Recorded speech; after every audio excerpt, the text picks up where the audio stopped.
En direct de l'Escale à la découverte des nominés au prochain gala des prix Triard, on French musicalement à TVC 22, Alex et Caitlin de Moonfruits. Merci d'être là, les amis. Avec plaisir. On va jaser. Écoute, on a comme 15-20 minutes à jaser. Bon, on va jaser de l'album, c'est sûr, de Sainte quelque part. On va jaser de votre univers aussi parce que c'est quelque chose qui m'intéresse beaucoup. Puis je suis vraiment curieux sur l'univers vintage que vous apportez côté mise en scène. Mais juste avant, j'ai le goût de jaser de vos carrières musicales solo. Caitlin, oui. Ça a commencé comment, la musique pour toi? Quand j'avais 7 ans, 8 ans, je pense, j'ai commencé à chanter dans une chorale communautaire. Et c'est vraiment là que ça a commencé pour moi. Et est-ce que tu es issu d'une famille musicale, dans le sens qu'ils aiment tous la musique et qu'ils jouent tous un petit peu. Ma mère et ma grand-mère, ils chantaient tous les deux dans les chorales. Ils faisaient la comédie musicale du côté communautaire. Mon père, il a joué un peu trombone au secondaire, puis moi aussi, j'ai fait la même chose, mon frère aussi. Donc, on était tous un petit peu impliqués dans la musique. On aimait tous la musique. Puis, ils m'ont encouragé, c'est certain. Et est-ce que c'était déjà là, à l'âge de 7-8 ans, est-ce que c'était déjà « Ah, moi, je vais être chanteuse » ou tu avais déjà... Non. Ben là, c'est sûr qu'à 7 ans, hein, à 7 ans, tu sais pas où est-ce que tu t'en vas vraiment, mais tu étais quand même attaché à la musique. C'est ça, tout à fait. C'est comme, pour moi, la musique, ça a toujours été une rencontre sociale et émotionnelle. C'est comme ça que j'ai connecté avec la musique tout de suite, dès le début. Puis, j'ai adoré chanter en groupe, en gang, avec comme plein de monde. Ça me donnait quelque chose, ça me donnait souvent des frissons, même en répétition. Puis t'es resté combien de temps, mettons, dans ce monde-là de la chorale? Oh mon Dieu! Oui, c'est longtemps. Comme, pour moi, ça a été une formation vraiment importante. En plus de ça, on a fait la chorale... on a fait des compétitions en chorale. Pour des gens, je ne sais pas s'il y a des gens qui connaîtront le monde. Les choralies, genre? Oui, un peu les choralies, mais si je peux dire même plus intense. On a voyagé outre-mer, on a fait plein de différentes conférences de musique, puis aussi des festivals, même des compétitions de World Choir Games. Wow. Ouais, c'est fou un peu. C'est gros. Donc, c'est dans ça que c'est encourageant, par exemple. Ouais. Parce que là, tu te dis, ben là, tu voyages avec ta troupe, ça va bien, il y a des grosses compétitions. Mais là, à 17 ans, il se passe quoi? Mais je trouve que la compétition, c'est bizarre. OK. Et donc là, à 17 ans... Moi, j'aime pas la compétition en art, en musique. C'est pas que j'aime pas, comme j'ai joué plein de sports quand j'étais jeune. J'adore la compétition dans ce contexte-là de compétition pour pouvoir apprendre et connaître d'autres mondes. Mais dans le monde de la musique, c'est pas quelque chose qui m'attire. Je trouve qu'on met trop de pression sur cet élément-là, tandis qu'on devrait juste partir à la rencontre de gens, explorer c'est quoi qu'on aime musicalement, puis se pousser, oui, mais pas pour gagner. Gagner quoi? Je sais pas. Pour moi, c'est drôle, c'est bizarre. Puis, donc, à 17 ans, je suis partie pour Ottawa. Moi, j'ai grandi à Oakville. Okay. Et là, je suis partie à l'Université d'Ottawa. Et c'est là que j'ai arrêté de chanter complètement et que j'ai pas aimé ça pantoute. Donc, j'ai repris doucement ici en prenant des leçons classiques, des fois jazz. Finalement, après un couple d'années, j'ai rencontré Alex, puis j'ai trouvé que c'était le fun de chanter avec lui. Ça. C'est comme ça. Là, je m'en vais vers Alex parce que je veux parler de la musique par rapport à toi. Puis après ça, on va jaser de cette rencontre là, qui a donné Moonfruits. Donc, Alex, la musique, cogne à ta porte. Ouais, à quel âge? À 9 ans, j'ai commencé des cours de quand même. guitare. Quand même. Des cours de guitare. Des cours de guitare. Puis, ben, c'est drôle parce qu'il n'y a pas vraiment de musiciens dans ma famille. Ils sont tous très encourageants, mais tu sais, j'ai quasiment 200 cousins. J'ai 40 oncles et tantes avec les remariages, etc. Puis il n'y a pas comme un musicien dans la gang. Alors moi, je pense que lorsque j'ai commencé à jouer de la musique, c'était un petit peu comme... Bouton noir, là, tu sais. Ben, c'est comme, moi, je vais faire cette affaire-là. Mais en même temps, il m'encourageait. Ça, c'est pas comme... Ouais, mais toi, tu voyais ça, peut-être ça, tu sais. Ouais, OK, ben là, je sors avec ma guitare. Je suis le seul de la famille. Exactement, mouton noir, mais en même temps, c'est encourageant parce que ta famille t'encourageait. Oui, absolument. Puis à peut-être 13 ans, j'ai commencé à écrire des chansons. Puis vers 16 ans, c'est là que j'ai commencé mes premiers bands. Puis mon premier band s'appelait The Heist. Puis, une couple de mois après qu'on a commencé, on a reçu un courriel de ce monsieur-là aux États-Unis qui disait Cease and desist, liquidate all your assets. Il y avait un brevet international sur le nom de Heist. Oh boy! Quelle histoire là, t'as un peu peur. C'est comme liquidate what? On n'a pas d'album, on n'a rien. On n'a rien enregistré. On a avant. juste changé de nom.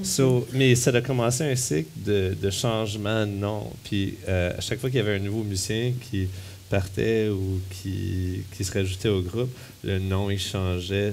Comme dans 12 ans, hein, c'était sensiblement le même projet musical, mais ça a changé de nom comme 12 fois. Ça, c'était impossible. Comme c'était vraiment comme pour un public qui voulait me voir. C'est ça. Aucune idée. Puis à ce moment-là, tu jouais quel genre de musique avec le band de l'époque? Surtout du rock. Ouais, plus rock. Surtout guitare comme électrique, puis batterie, etc. Mais je te dirais que le côté émotif, le côté vulnérable, il me manquait beaucoup. Puis, entre-temps, je faisais des études classiques. J'ai fait mon université là-dedans. Fait que tu as étudié en musique, toi? Oui, j'ai étudié en musique. J'ai fait maîtrise en guitare classique. Puis, après l'université, j'étais un petit peu comme roll-ball avec, étudier la musique, etc. Puis, c'est là que j'ai pogné ma petite guitare avec, pas de trou dedans à l'époque, mais trou dedans après ce voyage-là. Je suis parti jouer dans la rue. Est-ce que. Mais t'es parti après l'école, est-ce que ton band t'a suivi ou t'es parti tout seul? Seul. Puis, une des raisons pour laquelle je pense que le nom a changé tellement souvent, c'est que j'avais pas beaucoup de confiance en moi. Puis, j'ai jamais vraiment voulu être Alex Miller sur scène, comme nom de scène. T'sais. J'ai toujours cru dans l'esprit d'un band, puis ce que ça peut amener, parce que c'est vraiment comme la confluence de toutes ces influences-là, puis ce qu'elle a écouté, ce que moi j'ai écouté, ce qu'un autre a écouté, puis ce qu'on veut contribuer. Mais en tout cas, je suis parti en Europe pendant 4 mois, puis c'était comme un méga voyage. Est-ce que c'était planifié ou, comme on dit, c'était sur un coup de tête? Moi, je pensais pas jouer de la musique dans la rue, en fait. C'était comme mon backup. Je pensais peut-être le faire, peut-être que non. Moi, je voulais aller faire des vendanges. En fait, je voulais aller cueillir les raisins parce que ça se passe à cette époque-là, en septembre environ. Puis, 2 jours avant mon voyage, j'avais comme un genou tout mal à mancher. Comme je boitais de la pêche, j'avais la misère à marcher. Je me disais comme, oh my God, comment est-ce que je vais faire pour cueillir des raisins dans cet état-là? C'est un peu bizarre. 12 heures par jour, là, ce genre d'affaires-là. Puis, c'est là que je me suis dit que j'étais à Paris. Puis, je me suis dit, OK, je vais juste jouer dans la rue, puis je vais voir comment que ça va. Puis, j'ai fini par faire plein de différents pays dans ces 4 mois-là. C'était aussi le voyage où j'ai perdu mon passeport. Non! Mais au moins, tu n'as pas perdu la guitare. Non. C'était le plus important à ce moment-là. Finalement, oui. Passeport, toutes mes cartes, etc.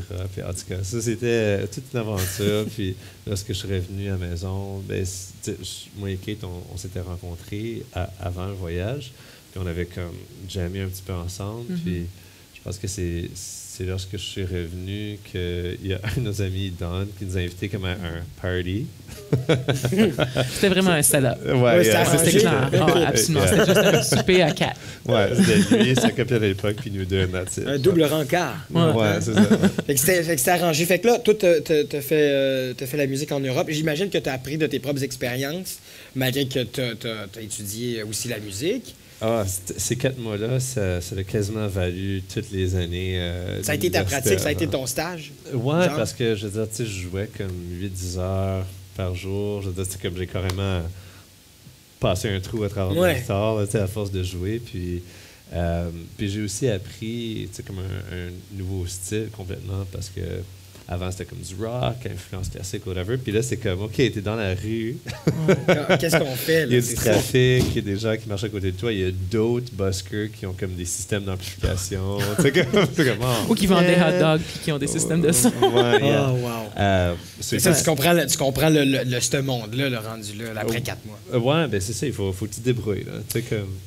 T'es revenu, vous êtes rencontrés dans quelque chose qui était arrangé. Et à ce moment-là, est-ce que ça a cliqué tout de suite? Parce que, tu sais, des fois, on entend des couples dans l'industrie, c'est « Ah, moi, je n'étais pas intéressé. » Mais là, est-ce que ça a cliqué? Cette voix-là. Ah oui, ben, écoute, avec cette voix-là, c'est sûr. Est-ce que ça a cliqué tout de suite ou... parce que la musique, ça nous connecte vraiment. Oui. Mais la réponse est oui et non. Puis c'était même avant le voyage. Oui, avant le voyage, comme ça cliquait, on savait déjà qu'il y avait quelque chose. On savait déjà qu'on aimait chanter ensemble. On savait déjà qu'on s'aimait, je pense. Mais c'est comme... Moi, j'avais dans ma tête que c'était impossible d'avoir un conjoint ou un quelqu'un dans un band. Donc, c'était soit qu'on est le band ou soit qu'on est la relation, mais pas les deux en même temps, certainement pas. Mais pourquoi tu pensais ça à ce moment-là? Parce que ma seule point de référence, c'était Fleetwood Mac. Puis je me suis dit, OK, ça va finir mal, donc on va jamais essayer ça n'a pas de sens. Et je voulais tellement être dans mon premier band.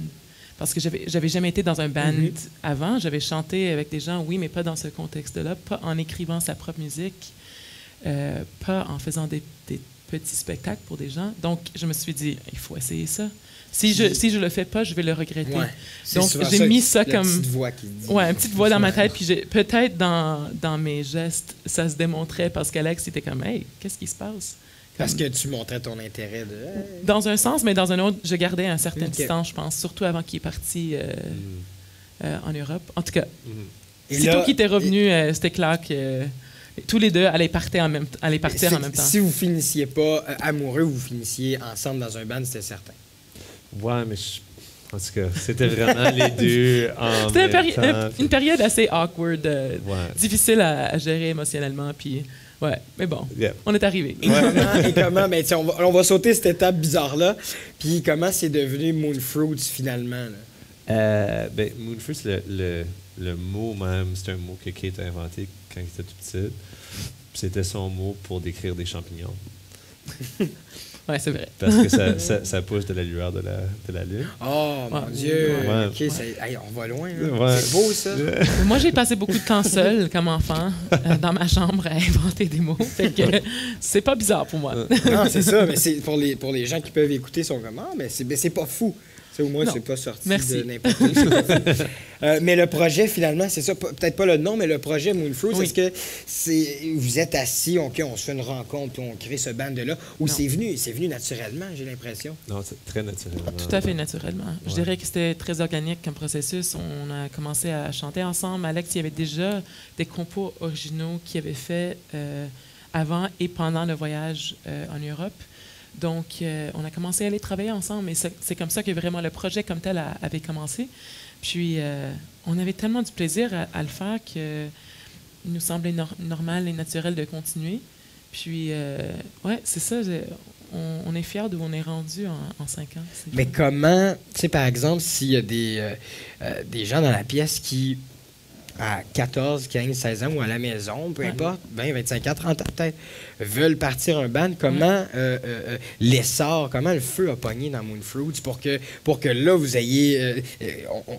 on vous appelle, on vous sollicite, vous avez beaucoup de spectacles. 2019, ça a l'air que ça va être gros pour vous autres. Fait que comment tu sais, on met de l'huile dans l'engrenage? Moi, je te dirais, comme point de vue des premières rencontres, que vraiment, on s'est rencontrés à un open mic. Ouais. Puis le montant de band que tu vas voir ou tu lis des articles pour d'eux, que c'est la même histoire. Ils se sont rencontrés dans un open mic en quelque part. Puis je pense que c'est vraiment des beaux contextes, des contextes précieux quand même. C'est dommage un peu parce qu'il n'y en a pas tant que ça, on va dire, à Ottawa, dans le coin, où des gens qui ne sont pas d'âge de boire, ils peuvent y aller. Oui, c'est vrai. Mais c'était vraiment de même. Puis... C'est tough parce que avec toutes les bands que j'avais auparavant, on faisait des belles affaires. C'est pas pour dire qu'on faisait pas des belles affaires. Puis c'est juste que lorsqu'il est venu le moment de faire de la tournée, ça, c'est une grosse étape. Là, quand tu es plusieurs, c'est de regarder l'horaire. C'est ça. Et juste d'être sur la même longueur d'onde. Et de savoir que tout le monde veut partir en tournée. Et de savoir c'est quoi le concept du band pour chacun, de s'assurer que tout le monde vise à peu près le même projet. À 5, c'est pas mal plus difficile qu'à 2. Puis là, on sent cette symbiose-là entre vous deux. Sainte quelque part, Oui. C'est cet album-là Oui. qui nous fait rêver, qui crée des images dans nos têtes parce que vous avez créé un univers assez fou. Vous parlez du maire, vous parlez qui est d'ailleurs le titre d'une tune. Vous parlez aussi de la ville que vous avez créée de toutes pièces. Ça vient d'un rêve, ça vient d'un remue-ménage, ça vient de où? Parce que vous avez pensé à tout. Il y a même une map dans l'album. C'est fou, ça, quand même. Bon, ben, c'est comme le band, ça s'est créé assez organiquement. Faut dire que comme on avait déjà quelques tunes qui représentaient des personnages, soit des gens qu'on avait rencontrés en jouant, en voyageant, en faisant de la tournée, des gens qu'on connaissait de nos propres vies, des lieux qui ressemblaient un peu à Ottawa, un peu ailleurs, dépendant des chansons. Et puis là, on était partis en lune de miel à ce point-ci, puis on avait genre mis un morceau de papier sur la table, puis on a écrit tous les noms des gens, puis on s'est dit, ce serait donc bien intéressant s'ils habitaient tous le même coin. Comment est-ce qu'eux, ils sont connectés? Donc, on a tiré plein de lignes, puis on a exploré cette possibilité-là d'un village, conceptuellement. Puis finalement, on lui a donné un nom. On a rajouté puis on a eu plein d'arguments aussi. Oh, yeah. Juste en jasant comme à deux, savoir c'était qui ces personnes-là, qu'est-ce qu'ils feraient dans le contexte X, Y, Z. Et véritablement, vous tenez tellement à cœur que vous argumentiez pour des personnages qui existent même qui pas. n'existent même pas, c'est ça. Mais ça fait un produit assez complet, merci.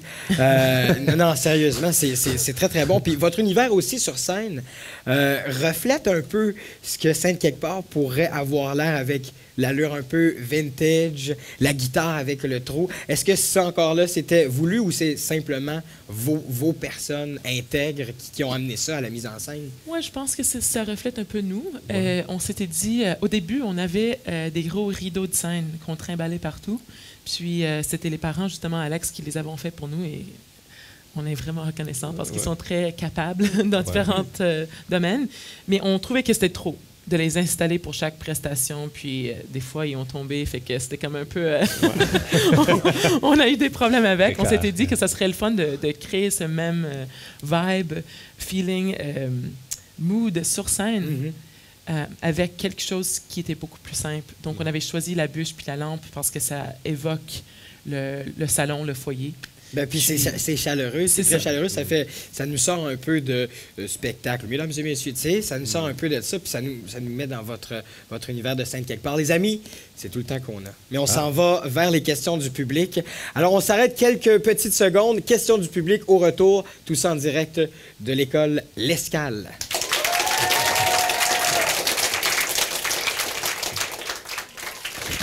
Toujours avec Caitlin et Alex de Moonfruits. Et là, on est rendu aux questions du public. Ton nom, ta question, mon ami? Jérémy. Ma question, c'est quand vous étiez dans la période de choisir un nom pour votre band, quel autre nom à part de Moonfruits avez-vous considéré?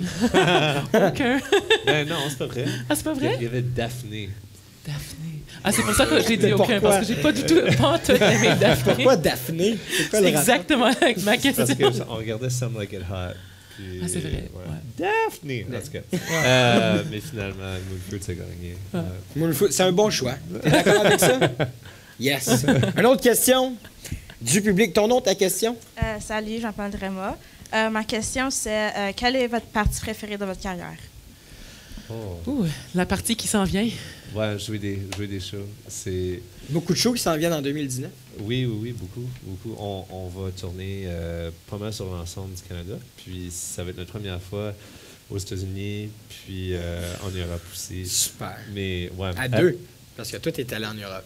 Oui, ouais, on est allés ensemble en Europe aussi, Ouais. après qu'Alex ait jouer dans la rue. Oui, ouais. c'est vrai. justement. Mais non, c'est... Mais pour jouer dans des bâtisses, et non devant. Et Ouais. avec le fois-ci. produit Moonfruits. Merci, super Merci. question.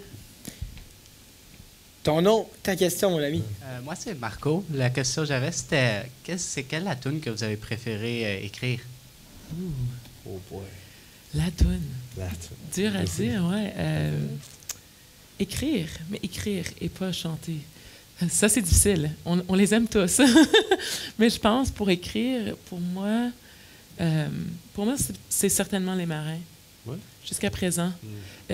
Parce que dans l'écriture de la chanson, il y a toute une évolution, un processus. Puis, on a vécu des moments un peu difficiles en l'écrivant, en le retravaillant. On a eu des nouvelles où, comme, ma grand-mère était malade. Puis, ça avait donné une pression où on s'est dit, OK, soit qu'on l'écrit comme on le veut maintenant, ou on abandonne la chanson, peut-être. Puis, c'est comme ça qu'on a pu sortir la version finale. Donc, pour moi, c'est un exemple de comme, pouvoir travailler un peu sous la pression, puis de changer quelque chose assez drastiquement, mais avec un bon résultat. Mais c'est peut-être aussi réveil. Hein? Dur à dire. Ouais. Les marins, je pense. Merci pour vos questions, public. On revient tout de suite après ces quelques messages avec des perfos de Moonfruits, ici au French Musical à TVC 22. 9 à 5, et de overtime, qui paye même pas la routine. Anyways, anyway.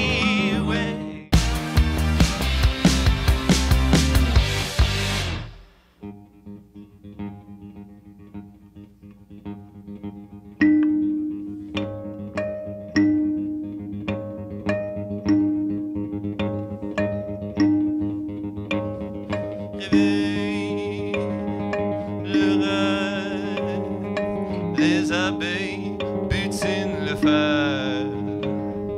Réveille le rêve, disparu pareil qu'hier.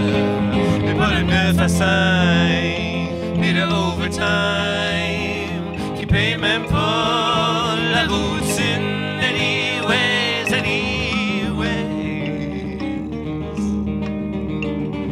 mon break va bientôt finir.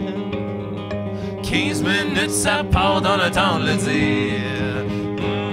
Ma ruche se meurt, mais le boulot, faut quand même ça run à l'heure. C'est pour ça qu'on a le 9 à 5, puis le overtime, qui paye même pas la routine. Anyways,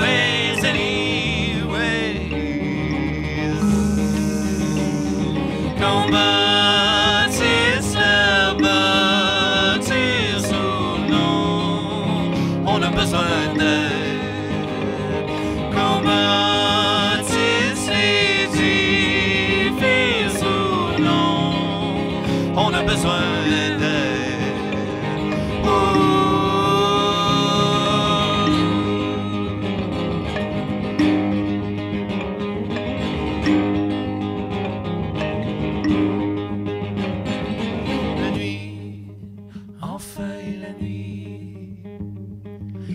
Maman est sur le party, elle cherche à avoir ses 100 ans. Mais tabarnak, ça coûte cher entre-temps. C'est pour ça qu'on a le 9 à 5, puis le overtime, qui paye même pas la routine. Anyways,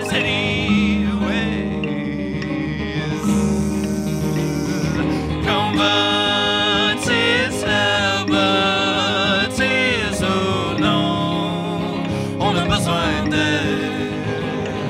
Qu'on bâtisse l'édifice ou non, on a besoin d'aide.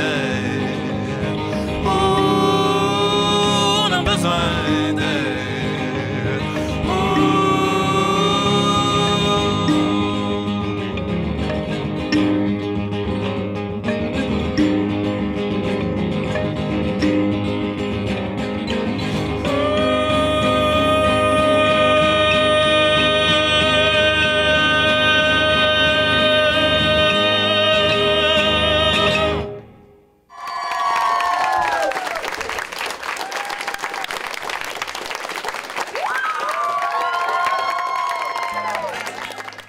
Les jours, je les compte, ni en or ni en nom, ni par la lueur de l'astre, et non plus par son ombre. Les jours, je les juge par le rauque de ma voix, la tendresse du regard que je partage avec toi. Les Les jours, je les vis que par une devise. Je t'aime et je sème cet amour avec toi. Ma chair et mon émoi, je partage. Je t'aime et je sème les pépins d'autres vies à éclore dans un nid loin du mirage.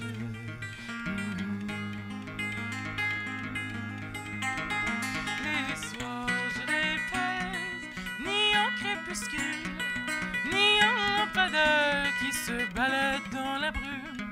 Les soirs, je les rêve comme un enfant d'anglais, les souches de la terre et les étoiles pour me guider. Les soirs, je les saigne que par un refrain. Je t'aime, je sème cet amour avec toi. Ma chair et mon émoi, je partage. Je t'aime et je sème les pépins d'autres vies à éclore dans un nid loin du mirage.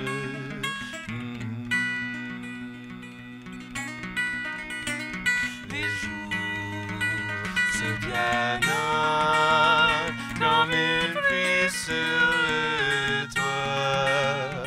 Les soirs se chuchotent comme les pins dans les bois.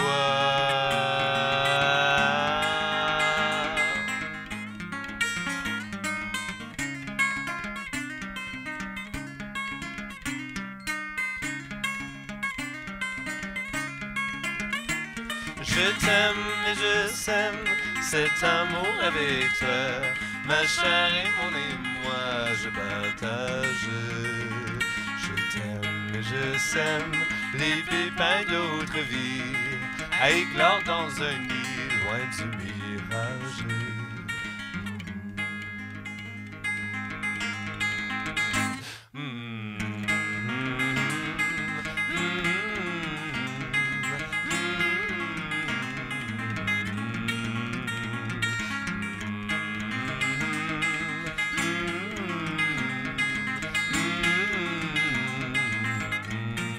Tous ensemble, donc.